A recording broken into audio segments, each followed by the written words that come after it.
আপনি যেন গর্ব করে বলতে পারেন একদিন যে আমি হিন্দু। এই হিন্দু কথাটা গর্ব করে যদি বলতে পারেন না, আমাদের স্বামী বিবেকানন্দ যেটা আমেরিকাতে বলতে পেরেছিল, আপনারা গর্ব করে বলতে পারবেন আমি হিন্দু। প্রত্যেকটি ধর্মকে সমান সম্মান দেবেন, কিন্তু বারবার নিবেদন রইল নিজের ধর্মকে কোনোদিন অসম্মান করবেন না। নিজের ধর্মকে ছোট করা মানে কি বলুন তো? আপনি নিজের সংসারকে শেষ করলেন। আপনি কি ভাবছেন যে নিজেকে ধর্ম করব না? আপনি যে ছেলেটাকে জন্ম দিয়ে চলে গেলেন, সেই ছেলেটা যে নরকগামী হবে, বাবার রক্ত যেমন হবে ছেলের রক্ত তেমন হবে। আপনি কি ভাবছেন আপনার ছেলে সুখে সংসার করবে? টাকা থাকলেও নেশা করে নোংরা কাজ করে সংসারটাকে নষ্ট করবে। সেদিন আপনি বুঝতে পারবেন আপনার ছেলে আপনার জন্য কি করেছে। বাবাকেও ভালো হতে হবে, মাকে ভালো হতে হবে, তবে সন্তান ভালো হবে। মায়েরা, বীজ যদি ভালো হয় আর মাটি যদি ভালো হয়, গাছ ভালো হবে না কে বলেছে? এই জন্য বাবা হলো বীজ, মা হলো মাটি, এই দুটো জিনিস যদি ভালো হয়, কৃষ্ণ ভক্ত ফসল নিতাই গৌর হরিবোল বলে সবাই দিতে পারে। অনেকে বলে মরার সময় কিছু যায় না, দুটো জিনিস যায়। আপনি মরে গেলে আপনার সঙ্গে কিছু যায় না বলে না সবাই? শাস্ত্র বলছে না, দুটো জিনিস যায়। আপনি যে সারা জীবন বাঁচলেন, যতদিন পাপ কর্ম কত করলেন আর পুণ্য কর্ম কত করলেন, আপনার সঙ্গে কিন্তু গেল। আপনি যেমন কর্ম করবেন আপনার বিচার কিন্তু সেরকম হবে। তো শুনে নিন, হনুমান কত বড় দাস। সীতা মাকে যখন হনুমান উদ্ধার করলো, হনুকে সীতা মা বলল, হনুরে তুই যখন আমায় উদ্ধার করলি, এই দেখ তোকে একটা মতির মালা দিলাম। হনুমান মতির মালাটা পেয়ে কি করলো দেখুন, কপালে ঠেকালো, নাকে ঠেকালো, চোখে ঠেকালো, কানে ঠেকালো, জিভ দিয়ে চেটে চেটে দেখলো, তারপর দাঁত দিয়ে কেটে কেটে 64 টুকরো করলো। প্রশ্ন হবে যে হনুমান মালাটাকে দাঁত দিয়ে টুকরো করে 64 টুকরো করলো কেন? 63 করলো না 65 করলো না কেন? আসলে ওই 64 টুকরো কলিযুগে 64 মহান্ত রূপে এলো। প্রত্যেকটা তত্ত্বের মধ্যে একটা করে ঘটনা আছে, আপনাদের জানতে হবে। হনুমান যখন ওই মালাটাকে দাঁত দিয়ে কেটে কেটে ফেলে দিল, সামনে লক্ষণ দাঁড়িয়েছিল। সীতাকে বলল, মা এ তুমি কি করলে? বানরে সঁপিলে মতি, মতিতে তার নাইকো মতি, অনায়াসে কাটে তারে দন্তে, শিশু মানে না দেবতায়, মানুষ পূজে তারে জ্ঞানবন্তে। মায়েরা, বানরকে মতির মালা দিলে বানর কোনোদিন বুঝতে পারে? কোনোদিন বুঝতে পারে না। দাঁত দিয়ে কেটে কেটে দেয়। অতুল্য ধন তুলসী রে, তুমি যারে তুলসী রে, কুকুরে কি তার মান্য রাখি? তুমি কি জানো না লক্ষ্মী, সুখ অতি সুখের পাখি, ব্যাধি কি রাখে তাকে যত্ন করি। মায়েরা, যে তুলসী গাছকে এত যত্ন করছেন, যে তুলসীর পাতা গোবিন্দ সেবায় দিচ্ছেন, যে তুলসীর মালা আপনারা কণ্ঠে ধারণ করছেন, কুকুর তার উপরে প্রস্রাব করে দিচ্ছে। কুকুর তো জানেই না তুলসী মালার মান কি আছে। এই জন্যে আপনাদের কাছে নিবেদন রইল যে সুখ অতি সুখের পাখি, ব্যাধি কি রাখে তাকে যত্ন করে। সুখ পাখি তো সুখের পাখি, ব্যাধি তাকে ছেড়ে দেয়। মায়েরা, বাচ্চা ছেলেকে মন্দিরে শুইয়ে দেবেন, ও মন্দিরে প্রস্রাব করে দেবে, পায়খানা করে দেবে, ও তো মানে জানে না মন্দিরের, ও তো অজ্ঞান। বারবার হনুমানকে অপমান করছে লক্ষণ। সীতাকে বলছে, একে তুমি মালা দিলে কেন? মালাটাকে অপমান করলো। সীতা বলল, সত্যি তো হনুমান, তুই আমার মালাটাকে নিয়ে দাঁত দিয়ে কেটে কেটে ফেলে দিলি কেন?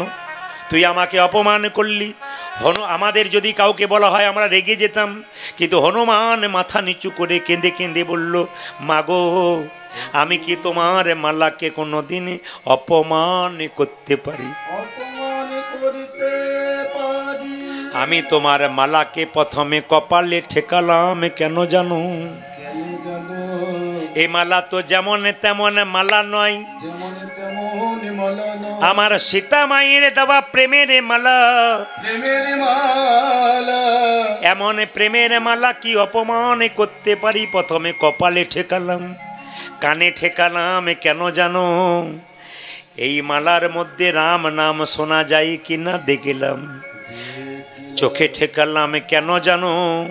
এই চোখ দিয়ে রাম দেখা যায় কিনা দেখলাম। নাক দিয়ে শুকে শুকে দেখলাম কেন জানো? এ মালার মধ্যে রাম অঙ্গের গন্ধ পেলাম কিনা দেখলাম। জীব দিয়ে চেটে চেটে দেখলাম কেন জানো, রাম চরণে তুলসীর স্বাদ পেলাম কিনা দেখলাম। যে মালাতে রাম নাম শোনা যায় না, যে মালাতে রাম দেখা যায় না, যে মালাতে রাম অঙ্গের গন্ধ পাওয়া যায় না, ও তো অলঙ্কার নয় কলঙ্কের হার। তাই দাঁত দিয়ে কেটে কেটে ফেলে দিলাম। লক্ষণ হনুমানের হাত দুটো ধরে বলল, হনুমান রে, এতদিন আমার অভিমান ছিল, আমি রামের ভাই, লক্ষণ আমার অহংকার ছিল, কিন্তু তোর কাছে জানতে পারলাম কেমন করে রাম ভজনা করতে হয়। তুই আমায় দেখিয়ে দে, তুই যদি রামকে এত ভালোবাসিস, তুই কি হৃদয় মাঝে রামে দেখাতে পারবি? হনুমান বলছে, লক্ষণ তোমার তীরটাকে দাও। যেই না তীরটাকে দিয়েছে, হনুমান বক্ষ বিদীর্ণ করেছে। অমনি দেখলো একা রাম নয়, দেখে সীতারামের যুগলে মিলন, সীতারামের যুগলে মিলন। হনুমানের হৃদয়ে মাঝে সীতারামের যুগল মিলন। এক সময় একবেলা খাবার পর রাত্রিবেলায় কি খাবো ভাবনা হতো। সবাই লক্ষ্য করবেন ভালো করে। আমি আমার মা কম বয়সে বলছেন বাবা চলে গেছেন, মা বসে বসে ভাবতো দিনের তো খাওয়া হলো, রাত্রিবেলায় খাওয়া কি হবে।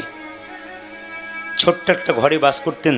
এদিকে তাকাবেন, কোথায় পুরী হয়তো বেড়াতে গিয়েছিলেন মনে হয়, সেখানে সুন্দর বাড়ি মন্দির দেখে বলেছিল, মা বলেছিলেন, খোকা এরকম একটা বাড়ি তৈরি করতে পারবি না? তো সেই দিন বলছি আমি একটু শপথ নিয়েছিলাম, প্রভুর কাছে প্রার্থনা করি, মা তোমার কথা রাখার চেষ্টা করব।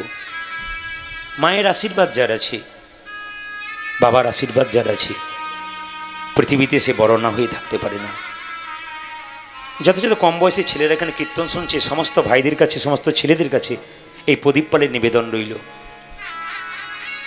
কৃষ্ণকে পুজো করো না করো, বাড়িতে দুটো জীবন্ত দেবদেবীকে একটু সেবা যত্ন করো। এই দুটো দেবদেবী যতদিন বেঁচে আছে, আপনার সংসার আলো করে আছে। পৃথিবীতে সবাই স্বার্থপর, কিন্তু বাবা মা কোনোদিন স্বার্থপর হয় না। আমি একটা জায়গায় দেখেছি, একজনের মা মারা গেছে, বাবা কষ্ট করে ছেলেকে মানুষ করলো, ছেলের বিয়ে হয়ে গেল, বৌমা এসে বলল, তোমার বাবাকে কোথাও রেখে দিয়েছো, আমি বাবার সেবা করতে পারবো না। তো বাবা লোকের বাড়ি বাড়ি ভিক্ষা করে খায়, ছেলে কাজ করে, কিন্তু ছেলে খেতে দেয় না স্ত্রীর জন্য।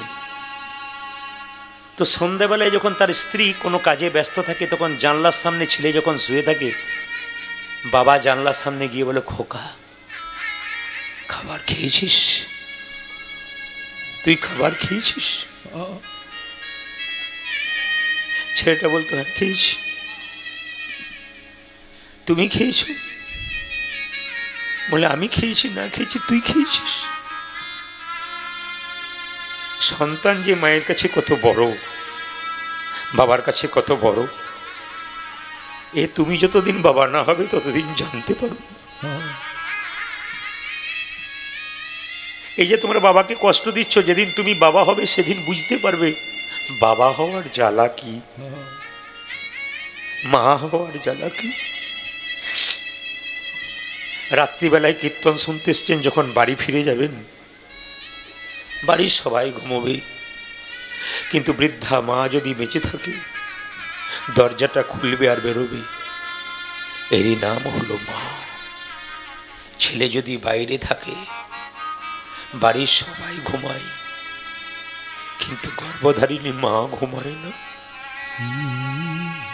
কীর্তন কেমন জিনিস দেখুন। এখনই আপনারা হাসছিলেন, আনন্দ করছিলেন, আবার এখন আপনারা প্রেমে বিগলিত হয়ে, আমি অনেকে চোখে জল দেখতে পাচ্ছি। আমার গুরুজি আমাকে বললেন, প্রদীপ কীর্তন করবি, মানুষকে হাসাবি, আনন্দ দিবি, কিন্তু শিক্ষা দিবি, প্রেমের বন্যা বইয়ে দিবি। আমি বর্ধমান থেকে ইংরেজিতে এমএ করেছিলাম, 7 জন বন্ধু, 4টা মেয়ে, 3 জন ছেলে। ওরা 3 জন, কেউ প্রফেসর, কেউ ইঞ্জিনিয়ার, কেউ মাস্টার। আমি ছিলাম সেকেন্ড, কিন্তু আমি হলাম না, আমি কিচ্ছু করলাম না, কীর্তন শিখলাম। আমার তখন কীর্তন চালু নেই, শুরু করেছি আর কি। ওরা তখন ফোন করে বলে, দিব্যি চাকরি পেয়ে যেতিস, কেন কীর্তন করতে গেলি? আমরা সরকারি চাকরি নিলাম, আর তুই কি করলি রে প্রদীপ, জীবনটা হেলায় হারালি, আমরা যে সরকার চাকরি নিলাম। আমি তখন তাদেরকে বললাম, তোরা তো সরকারের চাকর হলি, আর আমি এমন একজনের চাকর হলাম যার জন্য এত এত সাধুগুরু বৈষ্ণবের চরণ ধুলি আমার মাথায় পড়ল। হরি বল, হরি বল। আপনারা আশীর্বাদ করবেন, আপনারা আশীর্বাদ করবেন, আশীর্বাদ করবেন আপনারা। বিদেশ থেকে আমার প্রচুর ডাক আছে। আমার এইখানে এত চাপ যে আমি যেতে পারছি না, তবু আমি এবছর হায়দ্রাবাদ গিয়েছিলাম। সিটি চারমিনারে যদি দেখতেন আপনারা চমকে যেতেন, 35,000 মানুষ। বহু হোটেল ভাড়া করে একদিন আগে থেকে মানুষ চলে এসছে 70 কিলোমিটার দূর থেকে, যারা সোনার ব্যবসা করে বিভিন্ন জায়গাতে। তারা বলছে, দাদা আপনার কীর্তন শোনার জন্য কাল থেকে আমরা হোটেল বুক করে বসে আছি সিটি চারমিনারে গান শুনবো বলে। সবসময় দেখছে আমার ছেলে মেয়েরা, বলে একবার দেখতে হবে প্রদীপবাবুকে, দেখতে যাব। আশীর্বাদ করবেন।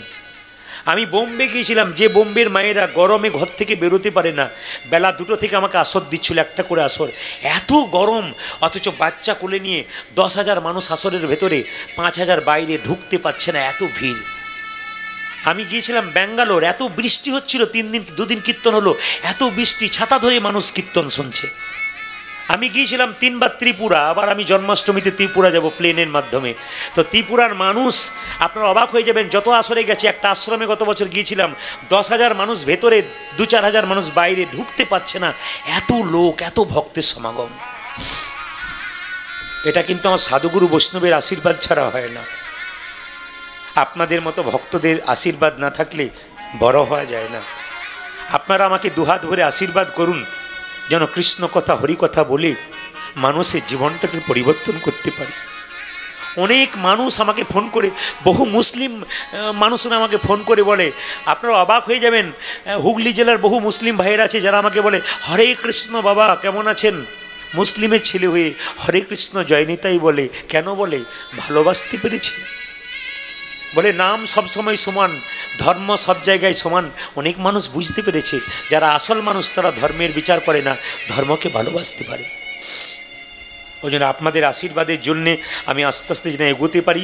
আমি বিদেশে যাব আগামীবারে, আন্দামান নিকোবর দ্বীপপুঞ্জ যাব, বাংলাদেশ যাব, আরও অনেক দূরে দূরে। আমেরিকা থেকে আমার ডাক এসেছে, কিন্তু আমি চাপ সময় দিতে পারছি না, প্রচণ্ড চাপ।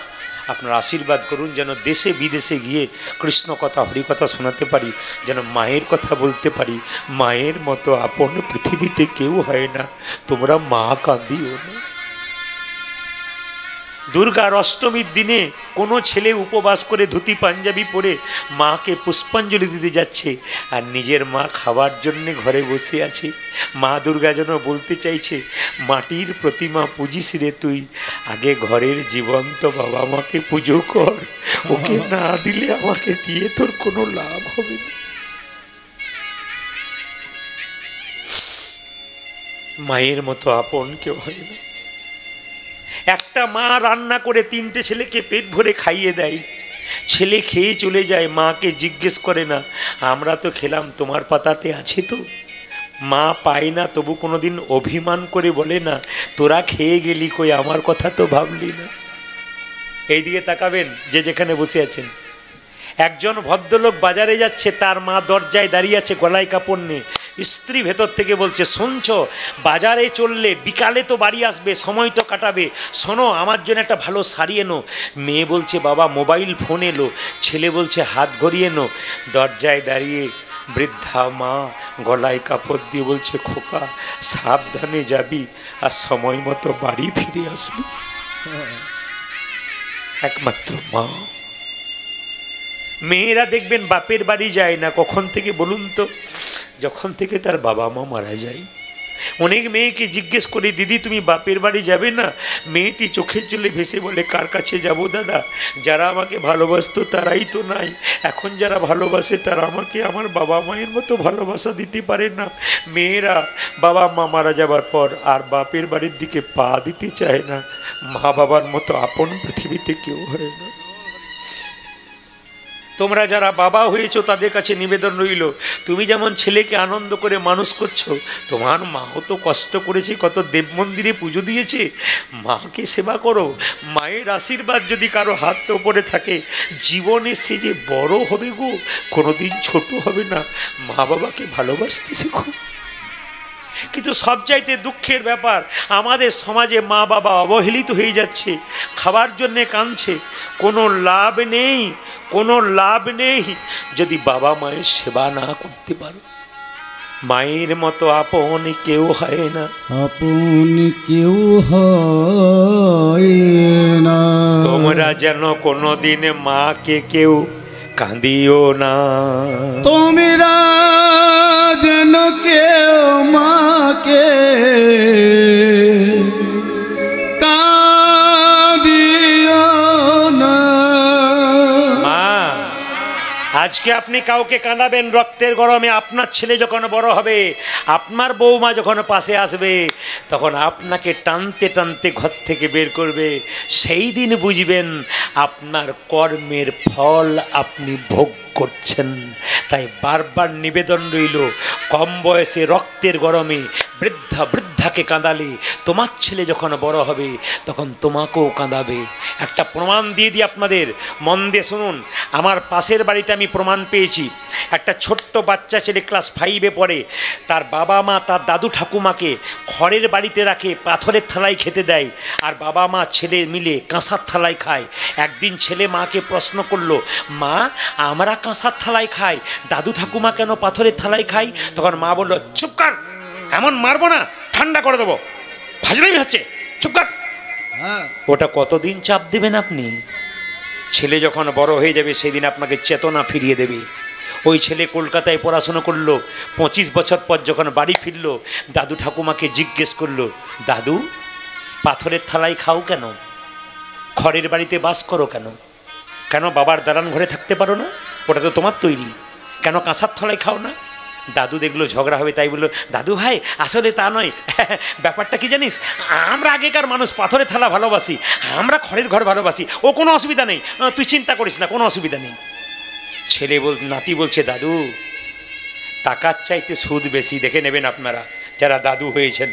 ছেলে আপনাকে যত না ভালোবাসে, নাতি নাতনি আপনাকে তার চাইতে বেশি ভালোবাসে। একবারে প্রমাণ, প্রত্যেকটি বাড়িতে দেখে নেবেন। বলল, দাদু চালাকি করো না, থালা দুটো দাও। কি করবি? দাও আমায়। থালা দুটোকে নিয়ে বাড়ির এক কোণে রেখে দিল। মা জিজ্ঞেস করলো, কোথায় আপনাদের থালা? দুজনে বলে উঠলো, শ্বশুর শাশুড়ি বলে উঠলো, থালা আমাদের নেই। কোথায় গেল? বের করুন, বের করুন বলছি থালাটা। বললাম তো বৌমা, থালা নেই, থালা নেই তো আজকে খাবার নেই। ছেলে ছুটে এসে বলল, মা থালাটা আমি লুকিয়ে রেখেছি, বের কর না, বের কর। মেজাজ দেখিও না মা, আমার বয়স হয়েছে 25 বছর বয়স আমার। ছোটোবেলায় আমাকে দাপট দেখেছি, আমি মেনেছি, এখন আমি মানবো না। আপনার ছোট্ট বাচ্চাকে আপনি এখন শাসন করতে পারেন, ছেলে যখন আপনার মাথার উপরে হবে সেদিন বুঝতে পারবেন শাসন করলেও শুনবে না। কেন?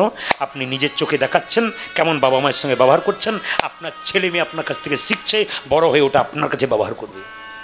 তাই চিৎকার করে বললো, আমাকে দাপট দেখিও না মা, চুপ করো, থালা আমি রেখে দিয়েছি। কি করবি থালাগুলো? তোমাদের যখন বয়স হবে ওই থালা দুটো তোমাদের দেব বলে রেখে দিয়েছি। তোমাদের যখন বয়স হবে না, ওই থালা দুটো দেব বলে রেখে দিয়েছি। আপনাদের কাছে নিবেদন, আজকে ছোট্ট বাচ্চাকে আপনি কচি বাঁশের মতো যেমন শেখাবেন, বাচ্চা সেরকম শিখবে। একটা বাচ্চা কচি বাঁশের মতো যেদিকে ঘোরাবেন, যেদিকে শেখাবেন, সেরকম শিখবে। ওই জন্য মায়ের মতো আপন আর কেউ হয় না। রাধা রানী কি, শ্যাম সুন্দর কি, মালা পড়েছেন কি? আপনারা কারা কারা মালা পড়েছেন হাত তুলুন তো। মালা বলতে আমি এখনো বলি নাই সোনার মালা না রূপোর মালা না তুলসীর মালা, শুধু বলেছি মালা কারা পড়েছেন হাত তুলবেন। মালা কারা পড়েছেন হাত তুলুন সবাই, বেশ নামান। আচ্ছা, যারা সোনার মালা পড়েছে তারা কিন্তু তুলছে না। আচ্ছা, সোনার মালা কারা পড়েছেন তুলুন তো। বলে মাথা খারাপ, রাত্রি বেতে ঘর যাবো, তখন নিতাই গৌর হরিবোল করবে, দরকার নেই। তাহলে কি মনে করছেন সোনার মালা পড়লে জ্বালা আছে, তুলসীর মালা পড়লে নিতাই গৌর হরিবোল? এখানে প্রমাণ হয়ে যাচ্ছে। এই দিয়ে তাকাবেন। মালা যারা পড়েন তারা শুনে রাখুন, বলছে শাস্ত্র বলছে বেগুন গাছ লাগাবেন, বেড়া দেবেন না। জোরে বলুন হ্যাঁ না। বেড়া না দিলে কি করবে? ছাগলে গরুতে ছিঁড়ে খাবে। এখানে তত্ত্ব বলছে এই দেহ গাছে আমাদের তুলসীর মালার বেড়া দিতে হবে। কেমন বলুন তো? না কর্ণে যে গুরুদেব বীজ মন্ত্র দিয়েছে, এতে কৃষ্ণ প্রেমের গাছ তৈরি হবে, কিন্তু যদি তুলসীর মালা নামক বেড়া না দেন তবে কামিনী কাঞ্চন ছাগল গরুতে নিতাই গৌর হরি বল। খুব মাথায় রাখবেন মায়েরা, তুলসী মালা পরার যুক্তি আপনারা অনেকেই শুনেছেন, আমি ছোট করে বলে যাই। তুলসীর মালা যারা পরবেন তাদের সাপে কামড়ায় না, তুলসীর মালা যারা পরে তাদের মাথায় বাজ পড়ে না। সবচাইতে আনন্দের ব্যাপার কি, দুঃখের ব্যাপার নয়, আনন্দের ব্যাপার আপনাদের বলে যাই।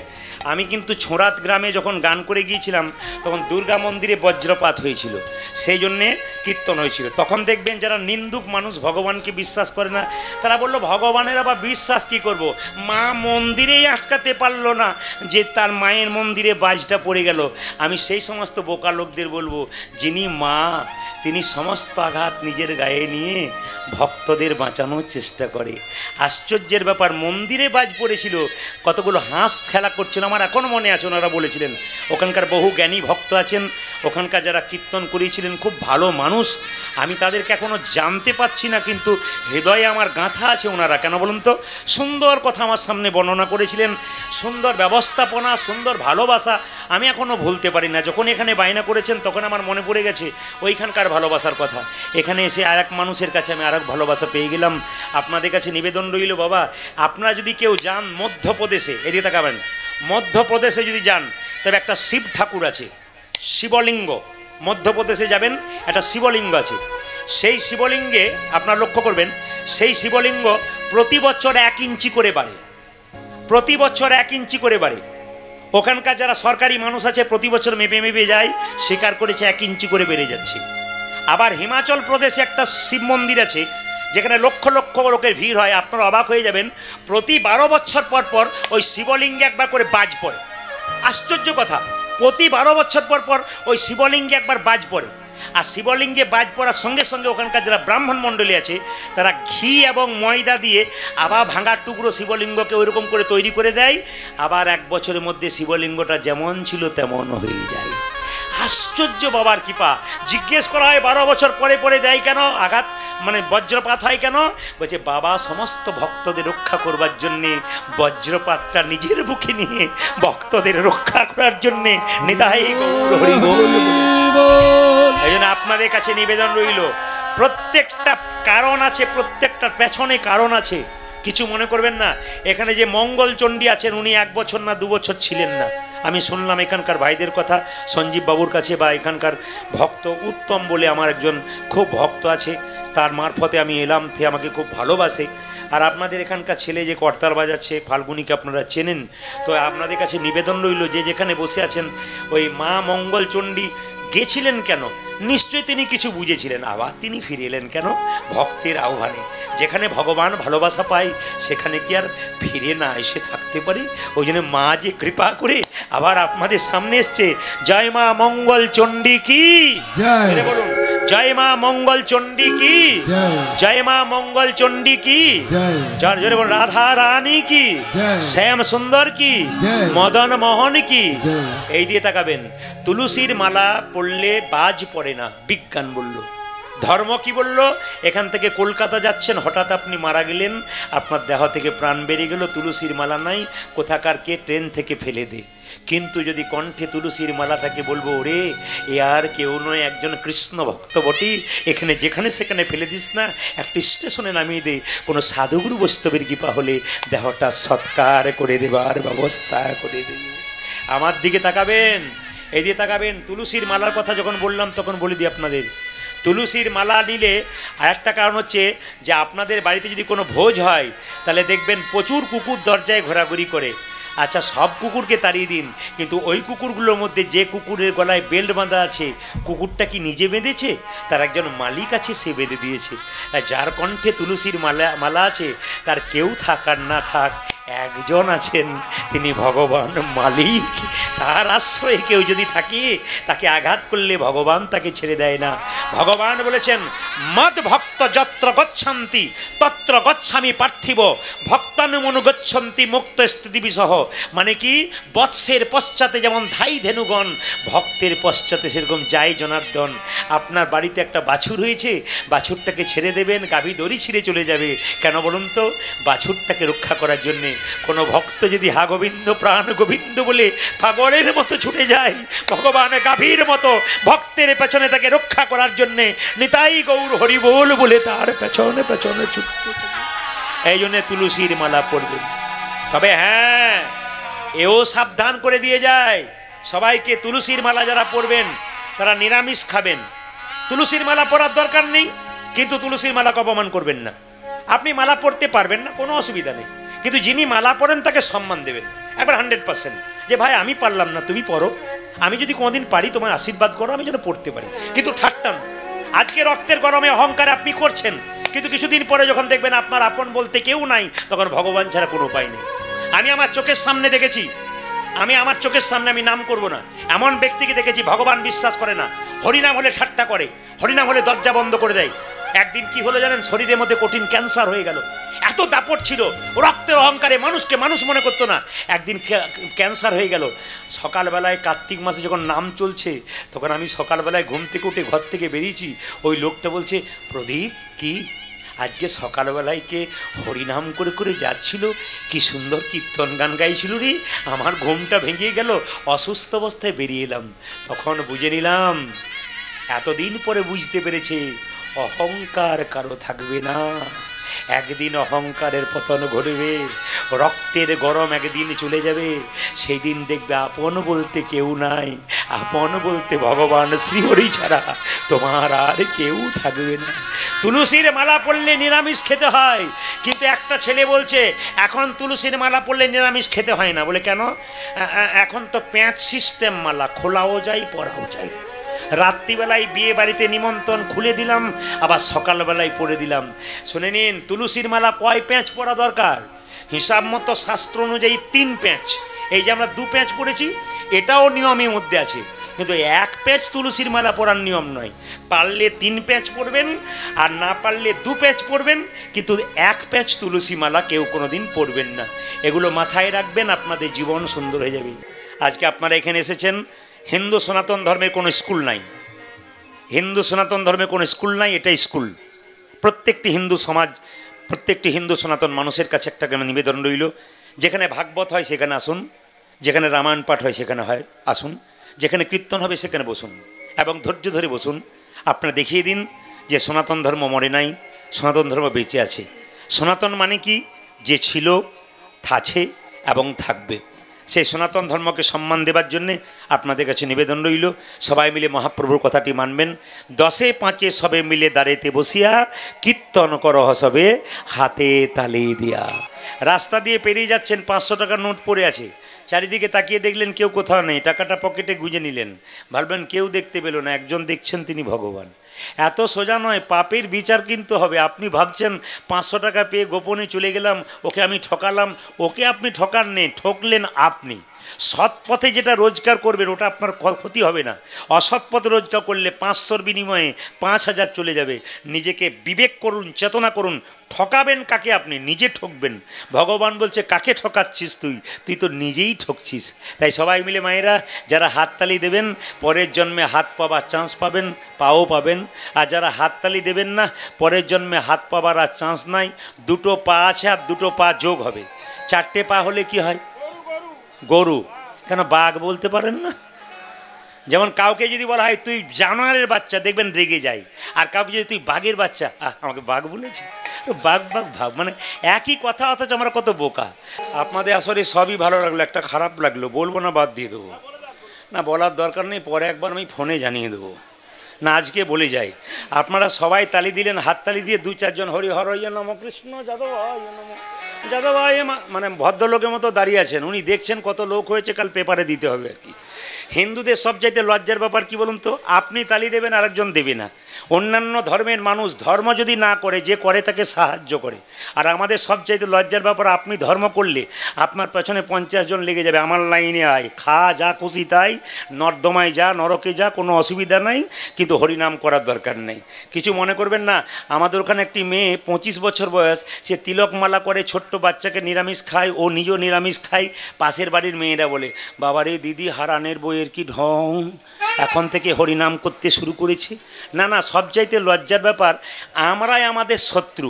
এই জন্য আপনাদের কাছে নিবেদন রইল, হাতি রাস্তা দিয়ে চলে যাবে, কুকুর ঘেউ ঘেউ করবে, হাতি কি কুকুরের দিকে তাকায়?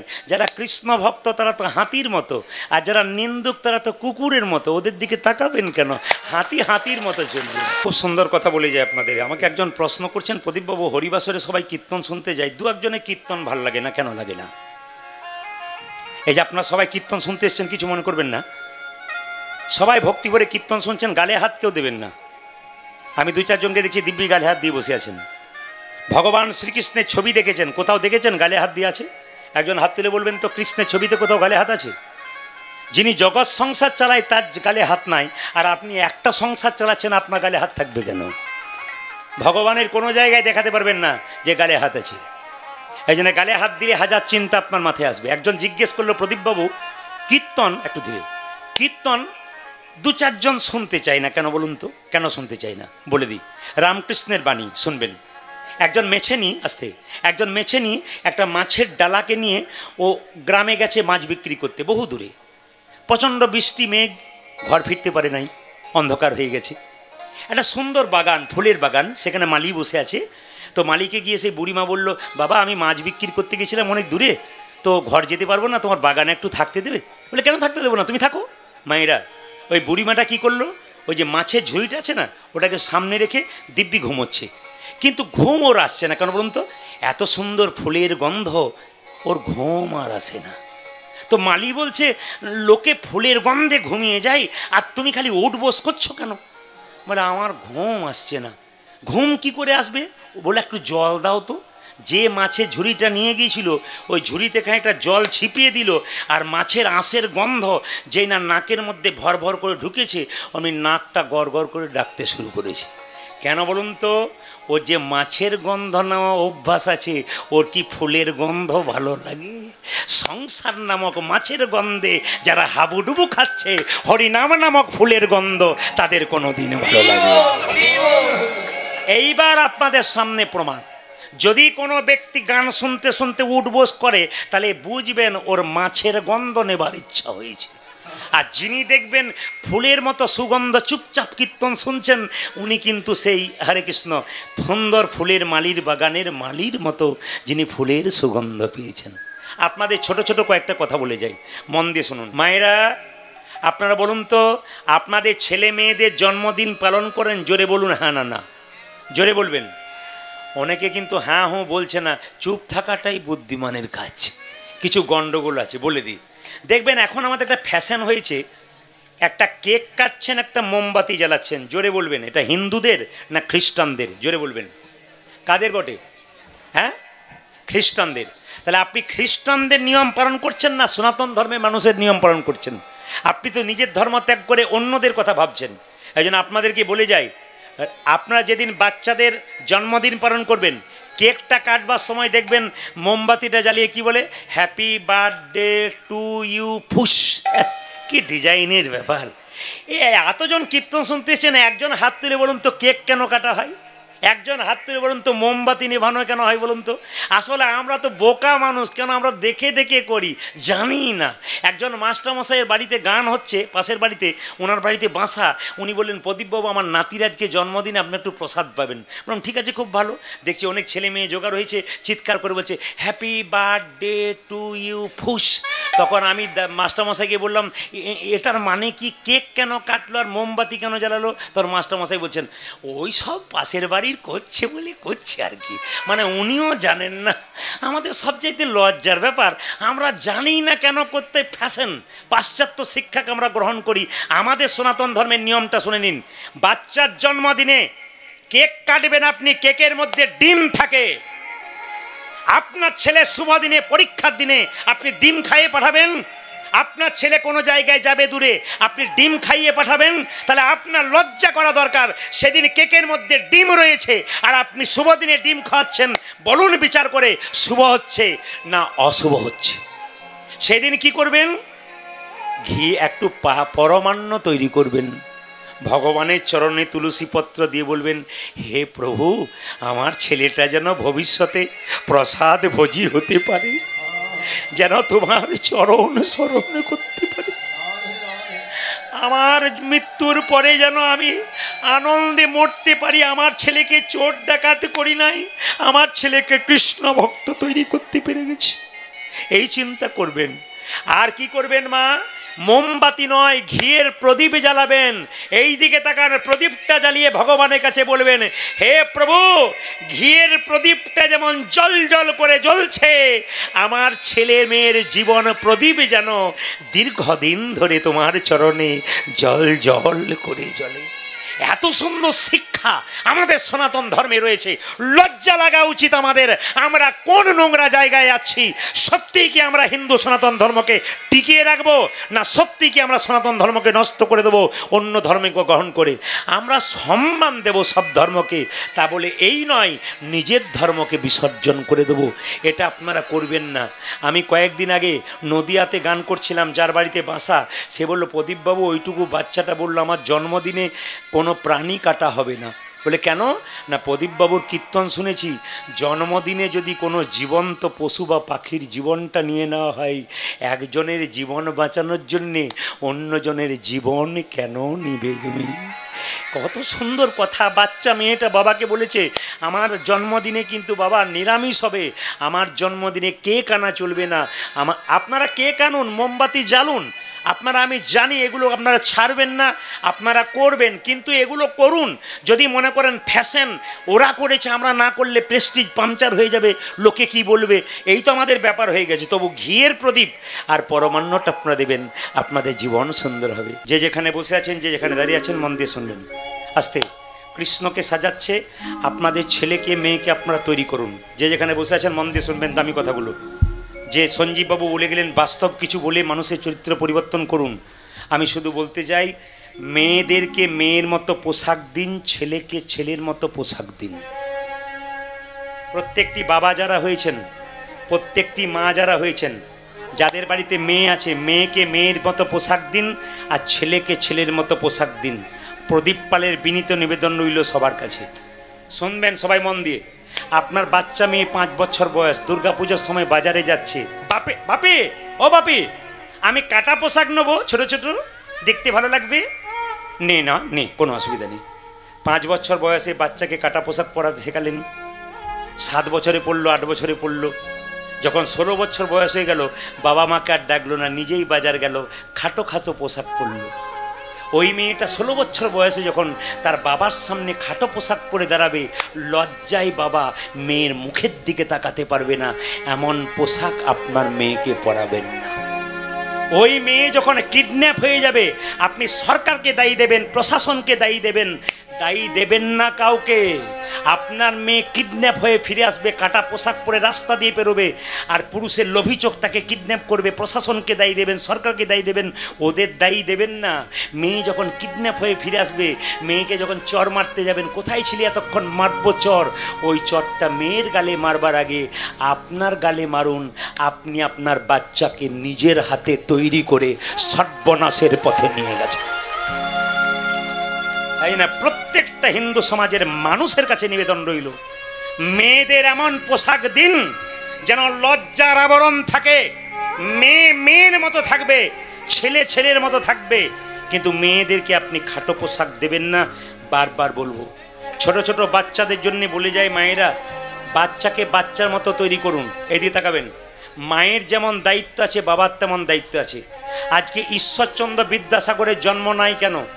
আজকে রবীন্দ্রনাথের জন্ম নাই কেন? আজকে সুকান্তের জন্ম নাই কেন? আজকে নজরুলের মতো ছেলের জন্ম নাই কেন? কেন নেই বলুন তো? একটাই কারণ, কি বলুন তো? মাটি ভালো নাই। বাচ্চা তৈরি করার জন্য 85% দায়ী মা, 15% বাবা। 85% কেন বলুন তো? এরোপ্লেন আকাশে ওড়ে, যেখানে এয়ারপোর্ট থাকে সেখানে নামে। সেরকম মহাপুরুষের আত্মা চারিদিকে ঘুরে বেড়ায়, সেরকম এয়ারপোর্ট পাচ্ছে না, ওই জন্যে কিন্তু ভালো ভালো বাচ্চা নামতে পারছে না। মেয়েদের পেটে বাচ্চা থাকলে এই দিয়ে তাকাবেন, নিয়ম পালন করবেন, তবে আপনার কৃষ্ণ ভক্ত সন্তান জন্ম দেবেন। ছেলের বার্থডে পালন করেন, তাহলে ভগবানের বার্থডে পালন করবেন না? জোরে বলুন হ্যাঁ না না, জোরে বলুন। ছেলের জন্মদিন পালন করছেন, কত কিছু আনছেন বাড়িতে, কৃষ্ণের জন্মদিন পালন করবেন না? যার জন্যে জগতে আছেন তার জন্যে পালন করবেন না? সবাই শুনে রাখুন, কৃষ্ণের জন্মাষ্টমীর দিন সকালবেলায় প্রত্যেকটি মা, বাবারা তো করবেন, প্রত্যেকটি মা ঘুম থেকে উঠে স্নান করে একটি নতুন বস্ত্র পরবেন। যদি বস্ত্র আপনার না থাকে নতুন, আপনি ধোয়া বস্ত্র পরবেন। যেদিন জন্মাষ্টমী তার আগের দিনে একাদশীতে যেমন নিরামিষ খান, সেই দিন কিন্তু আপনার নিরামিষ খাবেন। জন্মাষ্টমীর আগের দিনে একটা শুনবেন, সেদিন নিরামিষ খাবেন। এক, সেদিন নখ কাটতে পারেন, মাথায় সাবান ঘষে নিতে পারেন। কোন দিন? জন্মাষ্টমীর আগের দিনে। জন্মাষ্টমীর দিনে সকাল সকাল ঘুম থেকে উঠে স্নান করে, আমি আগেই বললাম কি করবেন মায়েরা, প্রথমে স্নান করে নতুন পোশাক পরবেন, না পারলে ধোয়া বস্ত্র পরবেন। সবার কাছে নিবেদন, কৃষ্ণের বার্থডে পালন, জন্মদিন প্রত্যেকের বাড়িতে বাড়িতে যেন হয়, এটা আমি সবার কাছে নিবেদন রাখি। শুনে নিন, কৃষ্ণের জন্মদিনে সকালবেলায় ঘুম থেকে উঠে কৃষ্ণকে উঠাবেন। যদি বাড়িতে গোপাল থাকে আপনাদের, গোপালকে ঘুম থেকে উঠাবেন, গোপালের মুখে জল দিয়ে দেবেন। জল দেওয়ার পর কি করবেন না, গোপালকে স্নান করাবেন পঞ্চগব্য দিয়ে। আস্তে, কৃষ্ণকে স্নান করাবেন পঞ্চগব্য দিয়ে। যদি কৃষ্ণ কাছে না থাকে তাহলে কি করবেন আপনারা, স্নান করাবেন রাধারানী এবং কৃষ্ণকে একসঙ্গে স্নান করবেন। যদি ছবি থাকে ছবিতে একটু জল দিয়ে দেবেন, ব্যাস। এইবার বলে দিই, যেদিন কৃষ্ণের জন্মাষ্টমী সেদিন মায়ের একটা ফুলের মালা বাজার থেকে যদি পারেন তো কিনে আনবেন, না পারলে একটা মালা গেঁথে দেবেন, কৃষ্ণের গলায় মালা দেবেন।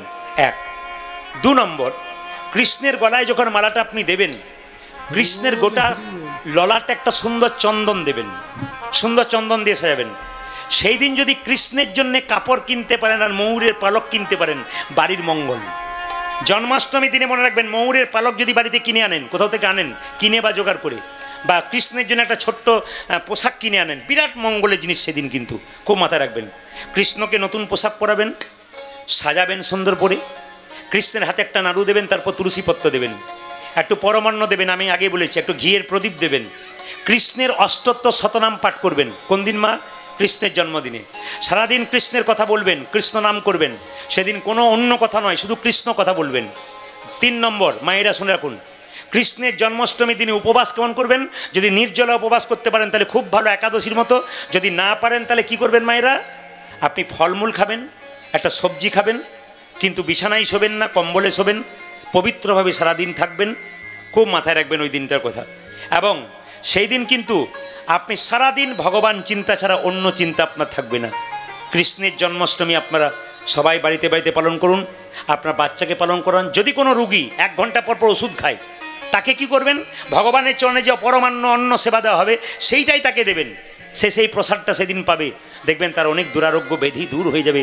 ভগবানের কৃপা ছাড়া কোনো কিছু হয় না, কৃপা দরকার আছে। আমি আপনাদের ছোট্ট করে বলে যাই, এখানে যারা কীর্তন শুনতে এসেছেন হাত তুলবেন। একাদশী কারা কারা পালন করেন? একাদশী হাত তুলুন, কারা কারা করেন? বেশ, ও এই জন্যে বুঝতে পারছি কেন পাক্কা একবারে, মানে কি বলবো, পাক্কা হয়ে বসে আছেন। আচ্ছা মায়েরা, একাদশীর আগের দিনে কিন্তু ব্রাশ করে নিতে হয়। প্রত্যেকটি হিন্দু ধর্মাবলম্বী মনে মায়েদের কাছে নিবেদন রইল, বাবাদের কাছে, একাদশী পালন করুন। 12 মাসে 24টা একাদশী হয়, কোনো বছরে আবার 26টা হয়। আবার দেখবেন আপনি জন্মাষ্টমী করবেন, রাধাষ্টমী করবেন, 26 আর 2 28 হয়ে গেল। আপনি দুর্গাষ্টমী করবেন, কটা হলো? 29টা হয়ে গেল। হ্যাঁ, তাহলে দুর্গাষ্টমী, রাধাষ্টমী, রামনবমী 4টে হয়ে গেল। 26 আর 30, 4 40, 30টা হয়ে গেল। মুসলিম ভাইদের 30 দিন রোজা রাখা হয় পরপর, আর আমরা 30 দিন কেটে কেটে উপবাস করি। এই একাদশীর উপবাস শুধুমাত্র ভগবানের কৃপা পাবেন তা তো নয়, ওটা তো পাবেনই, নিজের শরীরের যন্ত্রটাকে মাঝে মাঝে রেস্ট দিতে হয়, শরীর ভালো থাকে। একাদশী তত্ত্বে বলা হয়েছে যে কোনো একজন অসুর ভগবান বিষ্ণুর সঙ্গে যুদ্ধ করেছিল। বিষ্ণু চালাকি করে গুহার মধ্যে ঢুকে গেছিল, আর অসুর যেই না বিষ্ণুকে আঘাত করতে গেছে, অমনি বিষ্ণুর শরীর থেকে একটা জ্যোতি সৃষ্টি হয়েছে, তার থেকে একজন সুন্দরী রমণী সৃষ্টি হলো। সেই রমণী অসুরের মস্তক ছেদন করলো।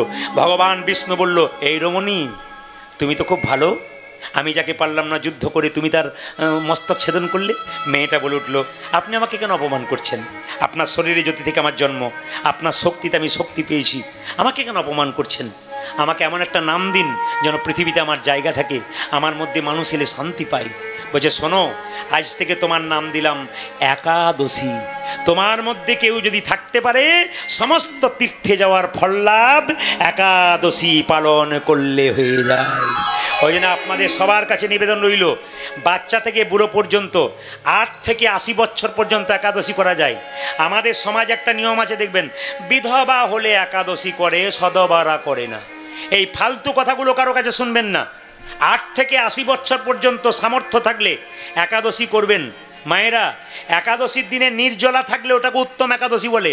যদি নির্জলা না থাকতে পারেন, পঞ্চশস্য খাবেন না। কি কি? চাল, গম, যব, সরিষা আর ডাল, এই জিনিসগুলো আপনারা খাবেন না একাদশীর দিনে। বারবার নিবেদন রইল, যদি একাদশী কেউ পালন করতে না পারেন, সেই দিনটা বাড়িতে অন্তত নিরামিষ করুন।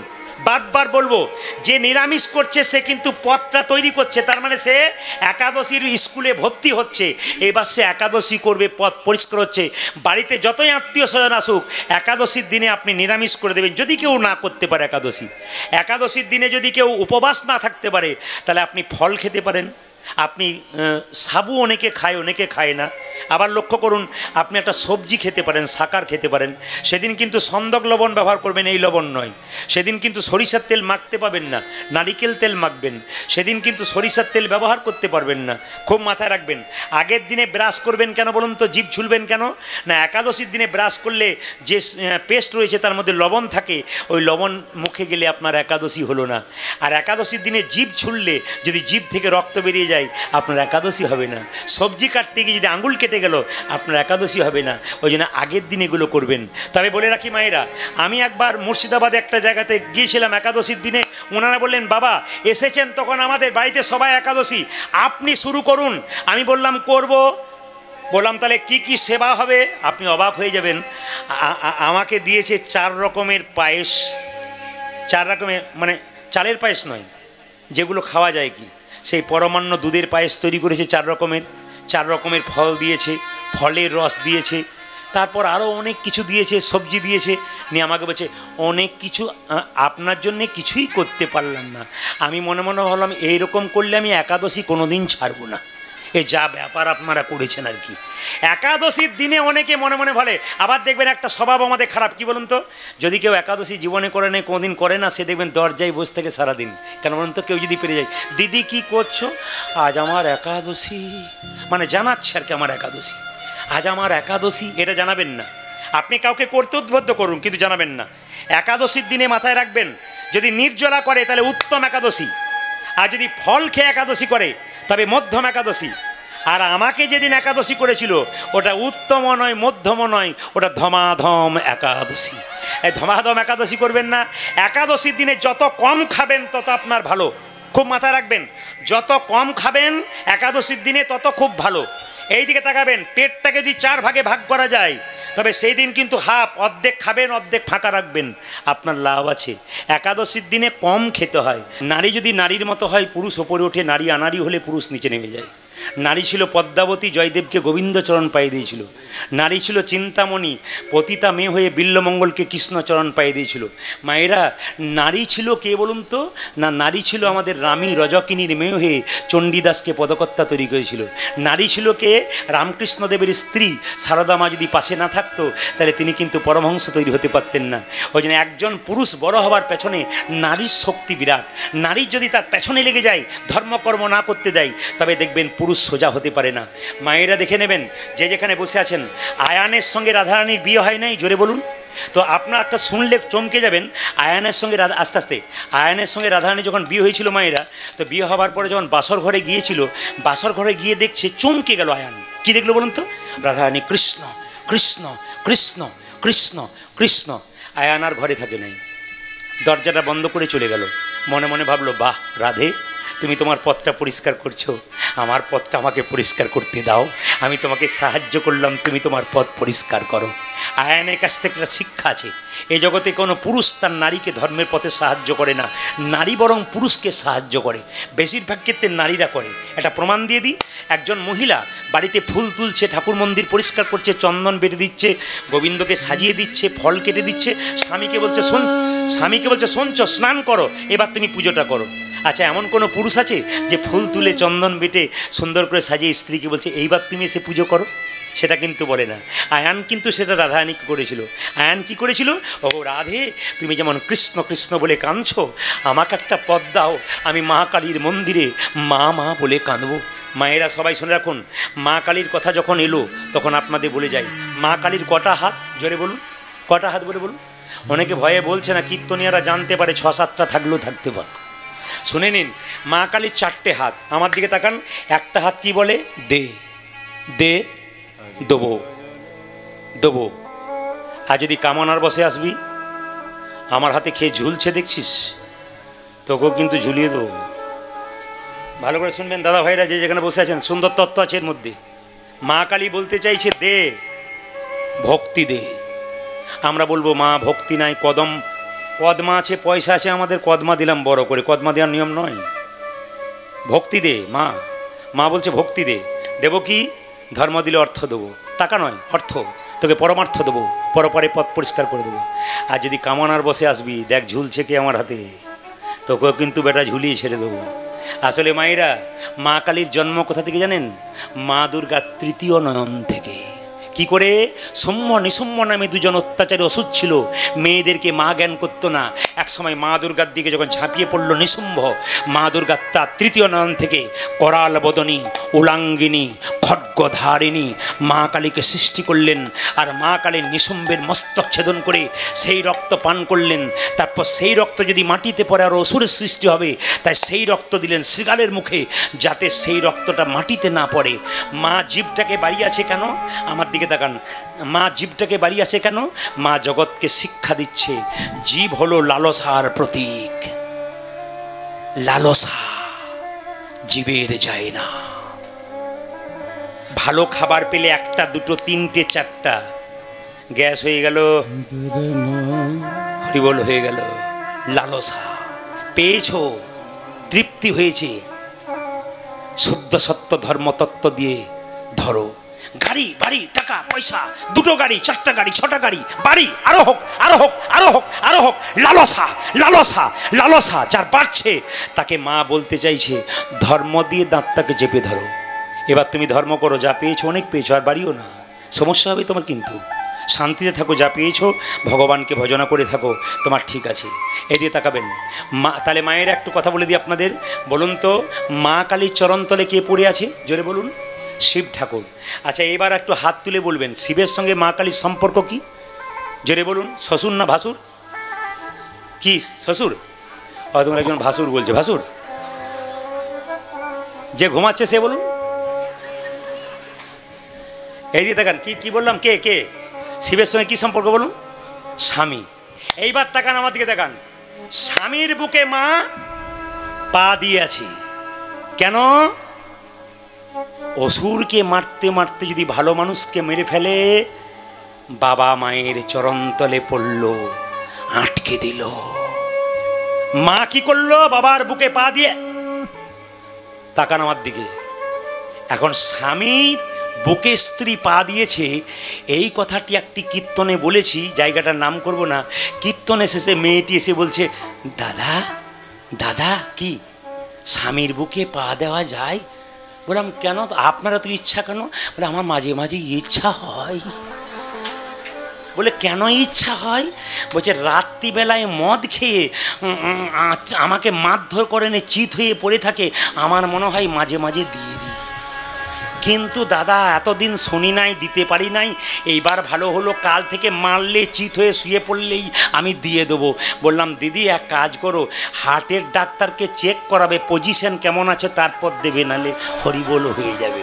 ওই জন্য আপনারা যদি কেউ মনে করেন রাত্রিবেলায় দিয়ে দেবো, আগে চেক করে দেবেন, নইলে গণ্ডগোল হবে। তবে আপনাদের এখানে একটা ভালো খবর পেলাম, না বলে পাচ্ছি না। এখানে আমাকে 2-4 জন বললেন সব জায়গায় যা পাবেন পাবেন, এখানে কোনো মাতাল পাবেন না। পার্টি আছে এখানে? কেউ খায় না। মায়েরা মনে মনে হয় যে দেখবেন, রাত্রি হলে একবার ঘোরাঘুরি করুন, দেখুন পার্টি কেমন ঘুরছে। তবে আস্তে আস্তে আস্তে আমি মাতাল দিকে ভালোবাসি 2টো কারণে। কি বলুন তো? দেখুন, পেঁয়াজের জন্যে ধর্মঘট হয়, আলুর জন্যে ধর্মঘট হয়, এত মদের দাম বাড়ছে, মাতালের ধর্মঘট কোথাও দেখেছেন? জোরে বলুন হ্যাঁ না না। আর একটা কি বলুন তো, অন্ধকারে যাবেন, সাপের মাথায় পা দেবেন, কামড়াতে পারে। মাতাল বেটা মদ খেয়ে দেখবেন ঝোপের ভেতরে সাপের গর্তের মুখে মুখটা দিয়ে থাকে, সাপ বেটা ভয়ে পালিয়ে যায়, বলে আমার পরিবার নিয়ে কাল সকালে বেরোতে পারলে বাঁচি। আপনারা হাততালি দিচ্ছেন, খুব ভালো। তবে বলে রাখি, যারা কিছু মনে করবেন না, যারা মদ টদ খান তার জন্যে বলি, এদিকে তাকাবেন। যারা মদের দোকান করে বলে বেটাকে এবার আনলাম, পরের বার আর আনবো না, এ আমার বিক্রি বন্ধ। না না না, আপনাদের যাদের করোনার সময় দেখবেন লোক ঘর থেকে বেরোতে পারছে না, আর দিব্যি লাইন দিয়ে দাঁড়িয়ে আছে। কেন বলুন তো? করোনা হবে হোক, কিন্তু খেয়েই হোক, তারপর যা হয় হবে। কিন্তু একজনেরও হয় নাই, একটা মাতালেরও হয় নাই, অন্য লোকের হয়ে গেল, বেটাদের কোনো মতেই হলো না। তো সবাই লক্ষ্য করুন, আমার দিকে তাকাবেন, যে যেখানে বসেছেন। যারা মদ খায় তাদের তিনটে লাভ হয়। এবার যারা খায় তারা বলছেন বাহ দারুণ বলেছেন। আর যে খাবো খাবো করছে সে বলছে এবার বলুন, আবার আমি শুরু করব। মদ খেলে তিনটে উপকার কি? যে মদ খায় তার বাড়িতে চোর ঢোকে না, যে মদ খায় সে বুড়ো হয় না, আর যে মদ খায় তাকে কুকুরে কামড়ায় না। আপনার প্রশ্ন করবেন কীরকম? 2-4 জন বলছে তাহলে বুড়ো হব না? বলছে হ্যাঁ। আচ্ছা চোর ঢুকবে না? বলে না, কোনোদিন চোর ঢুকবে না। বলে কুকুরে কামড়াবে না? কোনোদিন না। আগে শুনে নাও কী করে হবে, তারপর নিয়ে। স্বামী স্ত্রীতে এক জায়গাতে বসে আছে, খুব মাতাল। স্ত্রী আমাকে বললো আমার কাছে উনি বসবেন, একটু বলবেন যেন মানে না খাই। আমি যেই না বলেছি মদ খেলে তিনটে উপকার হবে, তখন স্বামীটা বলছে শুনে নাও কি বলছে, আমাকে বসালে শুনে নাও। তখন স্ত্রী বলছে আগে গোটাটা শোনো, তারপর বলো আমার শোনা হয়ে গেছে, আমি সব বুঝে নিয়েছি। লোক মানে পার্টি এরকম অনেক থাকে আর কি। স্ত্রীরা চাই স্বামীকে লাইনে আনবার জন্যে, কিন্তু না এলে কী করবেন? কারণ শাস্ত্র বলেছে সংসার সুখের হয় পুরুষের গুণে। ঠিক ঠিক। দেখুন যে ঘুমোচ্ছিল সে উঠে গেছে। দাদা ভাইদের পক্ষে বলেছি, দাদারা বলছে বেশ বলেছেন, সংসার সুখের হয় পুরুষের গুণে। সংসার সুখের হয়, এক হাতে তালি বোঝে, সংসার সুখের হয় রমণীর গুণে। গুণবান স্বামী যদি এক হাতে তালি বাজে না, দুজনকে ভালো হতে হয়। তো মদ খেলে তিনটে লাভ একটু বলে দিই। যে মদ খায় তার বাড়িতে চোর ঢোকে না। কেন? মদ খেতে খেতে লাংস, কিডনি, লিভার আস্তে আস্তে নিতাই গৌর হরিবোল হয়ে যায়। আর যখন হয়ে যায় তখন এমন কাশি শুরু হয়, সন্ধেবেলায় শুরু হয়, সকাল পর্যন্ত বন্ধ হয় না। চোর ঢুকতে গিয়ে ভাবে বেটা জেগে আছে, ঢোকার দরকার নাই, পালা। এই 1 নম্বর কারণ। আর 2 নম্বরটা শুনে রাখুন, হ্যাঁ বুড়ো হয় না কেন? বুড়ো হবার চান্স পায় না, খেতে খেতে কম বয়সে হরিবোল হরিবোল। পার্টি দেখবেন সব জায়গাতেই আছে, এই একটি দারুণ জিনিস। আর কুকুরে কামড়ায় না কেন? 2টো কারণে। মদ খেতে খেতে দুর্বল হয়ে যায়, তখন হাঁটতে পারে না, লাঠি নিয়ে হাঁটে, কুকুর বলে পালাও, এটার হাতে লাঠি আছে। আর কামড়ায় না কেন? না দেখবেন মদ খেয়ে যারা পড়ে থাকে তার রাস্তাতে যত না পড়ে নর্দমার পাশে পথ শুয়ে থাকে, আর কুকুরগুলো নর্দমার পাশে শুয়ে থাকে, ভাবে আমার প্রতিবেশী বটে, কামড়ানোর দরকার নাই, একসঙ্গে শুয়ে থাকি। যারা খায় তারা বললো বেটাকে আর কাল থেকে দিকে আনবি না, তোর দেখা হবে। এই যে মানুষ জন্ম পেয়েছি আসতে, আমরা যে মানুষ হয়েছি বহু কষ্টে হয়েছি, আবার হব কি না কোনো ঠিক নাই। আপনাদের বুঝিয়ে দিই, 84 লক্ষ যোনি ভ্রমণ করে মানব জন্ম। আমি অঙ্কে কাঁচা, হিসাব করবেন আপনারা। 84 লক্ষ যোনির মধ্যে 20 লক্ষ যোনি, 20 লক্ষ বার গাছ গাছরা রূপে জন্ম নিলাম। অনেক রকমের গাছ হতে হতে যেদিন তুলসী বৃক্ষ হলাম, যেদিন তুলসীর পাতা গোবিন্দ সেবায় লাগলো, যেদিন তুলসীর ডাল কণ্ঠে মালা করে ভক্তরা ধারণ করলো, সেদিন আমাদের গাছ জন্ম থেকে মুক্তি হয়ে গেল। মায়েরা 20 লক্ষ বার, 9 লক্ষ বার জলে জন্ম নিলাম। কত রকমের জলজন্তু হতে হতে, মাছ কাঁকড়া হতে হতে যেদিন আমরা শঙ্খ রূপে জন্ম নিলাম, যেদিন মায়েদের মুখে মন্দিরে শঙ্খ বেজে উঠল, সেদিন আমাদের জলজন্ম থেকে আমরা মুক্তি পেয়ে গেলাম। 20 আর 9 কত হলো গুনবেন? 29। 11 লক্ষ বার পোকা রূপে জন্ম নিলাম। কত রকমের পোকা হতে হতে যেদিন আমরা ভ্রমর হলাম, মধু সংগ্রহ করে ভগবানের সেবায় লাগালাম, সেদিন আমাদের পোকা জন্ম থেকে, কীট জন্ম থেকে মুক্তি হলো। কত হলো মায়েরা? 40। গুনবেন কিন্তু। 30 লক্ষ বার পশুকুলে জন্ম নিতে নিতে যেদিন আমরা গাভীকুলে জন্ম নিলাম, যেদিন গাভীর চর্ম দিয়ে খোল তৈরি হলো, গাভীর দুগ্ধ গোবিন্দ সেবায় লাগলো, সেই দিন থেকে আমরা কি করলাম? পশু জন্ম থেকে মুক্তি পেয়ে গেলাম। আর কি বাকি রইল? 70। 10 লক্ষ বার পক্ষীকুলে জন্ম নিতে নিতে ভাগ্য ফলে যেদিন ময়ূর কুলে জন্ম নিলাম, গোবিন্দ কৃপা করে যেদিন ময়ূর পুচ্ছটা মাথায় নিল, সেদিন আমাদের পক্ষীকুল থেকে মুক্তি হয়ে গেল। তাহলে 80 হয়ে গেল। 4 লক্ষ চ বানরা, 4 লক্ষবার বানর কুলে জন্ম নিলাম, মানুষ হয়ে যা পারলাম না, পশু হয়ে হনুমান শিখিয়ে দিল, আমার কাছে শিখে নাও, আমার কাছে শিখে নাও, কি করে ভগবানের দাস হতে হয়। কি করে ভগবানের দাস হতে হয়। আপনাদের কাছে নিবেদন, আপনাদের গাড়ি থাকবে, বাড়ি থাকবে, টাকা থাকবে, ধন থাকবে, সব থাকবে, কিন্তু মন যেন গোবিন্দের চরণে থাকে। হরে কৃষ্ণ। এইদিকে গাড়ি বাড়ি টাকা পয়সা ধন দৌলত সব থাক, মন থাকবে গোবিন্দের চরণে। সীতার বাবা জনক রাজা, মায়েরা, আপনাদের 2-4 ভরি সোনা হলে কত অহংকার হয়, কিন্তু সীতার বাবা জনক রাজা যে বাড়িতে বাস করত, গোটা বাড়িটা সোনা দিয়ে মোড়া, সেইখানে বসে থাকতো জনক রাজা। কিন্তু সোনা দিয়ে মোড়া, তবু তার অহংকার ছিল না, মনটা গোবিন্দ সোনার প্রতি রেখেছিল। মায়েরা, যা কিছু এনেছেন, আপনি খালি হাতে এসেছেন, খালি হাতে যাবেন, কিছু নিয়ে আসেন নাই, তবু কি সংসারের জন্য করবেন না? অবশ্যই করবেন। আসল কর্তব্য কিন্তু ভুলবেন না, ভগবানের নাম সংকীর্তন।